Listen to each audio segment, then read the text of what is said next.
ใส่ก็ไม่ต้องเจมิกให้แต่เราไม่ต้องเจมิกปุยนึงไปนะดงไม่อะไรเลยดงไม่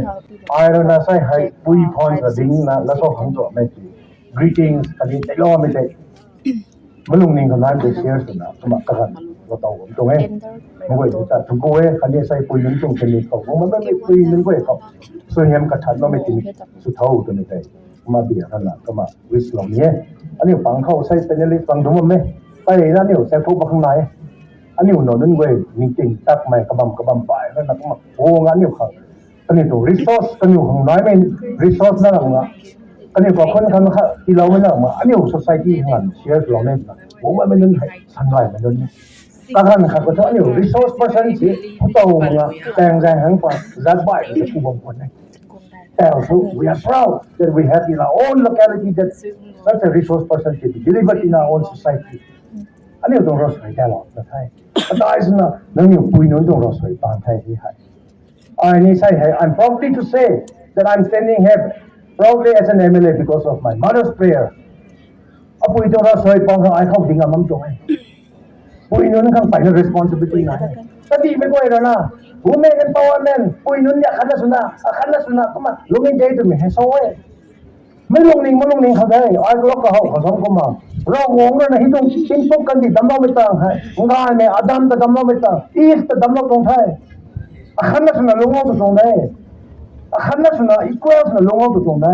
อีกวลสมังไม่ได้ทอกันดิตรงซุนนะเนี่ยให้ขัดกับดิวิชั่นสุดตรงไหนเราสับตะเรื่องทออันนี้ว่าขันนักสนาเป็นปฏิเดชอันนี้ตะแมงลงดิสตริกตะแมงลงเฮดคอร์เตอร์ให้เราหนึ่งในการลงได้ที่ให้เราหนึ่งในการลงเองทอเราสับตะนาลงเขาปุยนู้นนี่เราสับตะนาลงเขาเพราะนั่นมันคำพูดแถวเขา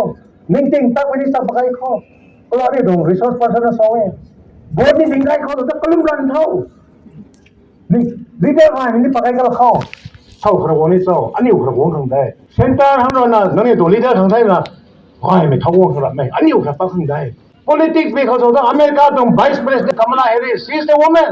กันดีได้ไหม fashion world ต้องได้ไหมอิตาลีต้อง prime minister she is the woman นิวซีแลนด์ต้องกันดีเขา prime minister ให้ไม่พูดได้ไม่ว่าไม่กันดีนี่สงฆ์ไม่ต้องอันนี้กันดีนี่ไม่ใช่นะสงฆ์มันก็เศร้าแต่แล้วนี่ไม่ได้ไม่ให้นั่งเขาเอาเขาหน้าตรงนี้ไทยให้ก็ไม่ต้องพูดที่ไม่เขาอันนี้เขา resource person นะ share เราไม่ให้สู้เราไม่นักสู้เลยเขาพิวเขาตาบุตรเขาใช่ก็ไม่ต้องมองตัวไม่ให้ไปนั่นได้หรอกอาจจะงานตีนเสียไอ้ meeting เราบ้าง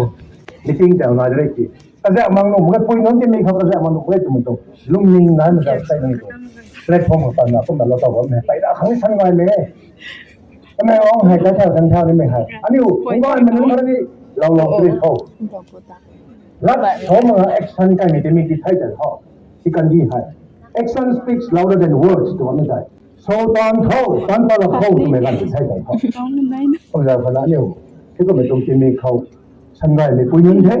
ชั้นไว้ไม่นอนนั้นแท้ที่ก็ไม่ต้องที่ก็ผมว่าคิดไม่ต้องโปรแกรมที่ตะไคร้สุขที่ก็ไม่ต้องแพลตฟอร์มเราต้องว่าไม่ให้เนี่ยชั้นไว้เนี่ยสมัยเขาบำนาญกันอยู่แล้วนี่ผมแพลตฟอร์มที่ว่าไม่เป็นเหมือนชั้นไว้ไม่แท้เนี่ยให้บ้านก็มาตามมาข้างใน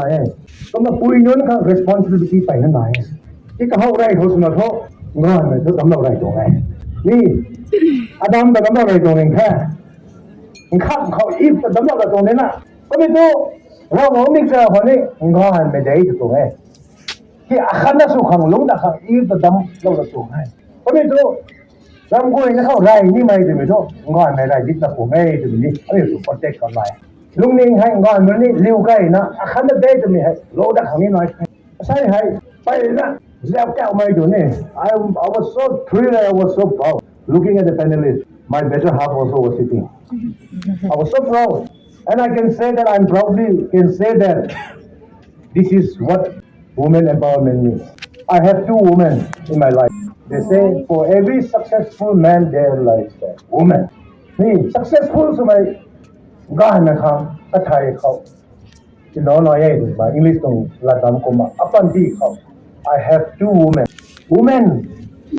อาตู immediate ของตัวเองคำตัวต้องมีหัวจะน้อยแท้ต้อง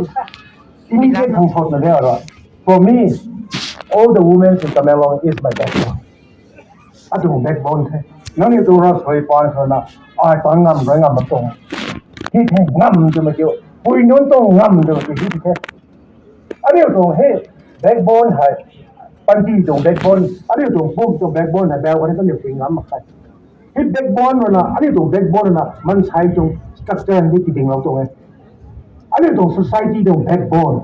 pui non hai. Maru wa le backbone ti nang ni hai. Nang ni responsibility pai na hai. Ari tong society right hang si khang nang ni ba ko na hai. Aside from it, Women's Day, no,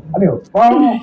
step khăn lo đó na, cái gì hay cái gì, theo con số câu tụi mình thấy, tụi mình quay còn cái lâu nhé, nó này tụi team mình nó này cái cái nó khác, quay tụi team mình celebrate tụi mình làm ngà, aside from it team mình không, Tamenglong headquarter long ai quay ni, anh chung headquarter thì hay cái lâu nè, à tàu nó quay cái lâu nè, à còn anh đi cái xếp lâu nè tụi mình tụi, firm determination, motive khăn nói đó nhiều lúc câu tụi mình thấy, ngồi không biết làm thế, nó cái là thế.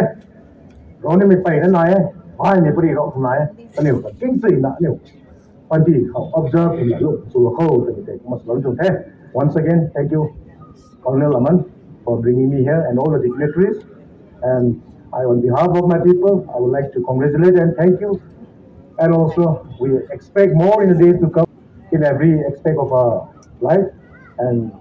thank you, each and everyone. God bless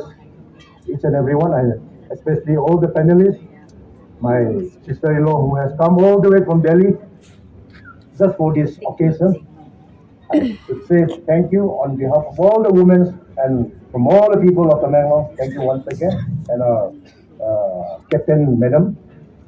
next time please wear your combat so they will be inspired.